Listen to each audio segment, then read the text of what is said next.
Hi everyone, welcome back to Alumaman's channel. In today's job we're gonna be working on this new concrete porch and we're gonna show you how we replace these old wooden columns to a beautiful black 8 by 8 inch square aluminum column. And we're gonna install 36 inch high custom design aluminum railings with a scroll and 3 by 3 inch heavy duty aluminum post. Watch this video until the end to see how we install this beautiful job, and don't forget to like, comment and subscribe to the channel so you don't miss the next installation project. Thank you again for watching and let's begin.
I hope you enjoyed this video. If you did, please leave a like, comment and subscribe to the channel so you don't miss the next installation project.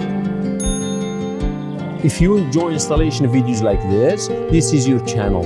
If you want to see how we install aluminum railings and glass railings, aluminum gates and fence systems, privacy panels and decorative panels, aluminum columns and custom designs, residential and commercial installation, welcome to Alumaments channel. Thank you again for watching and see you at the next installation project.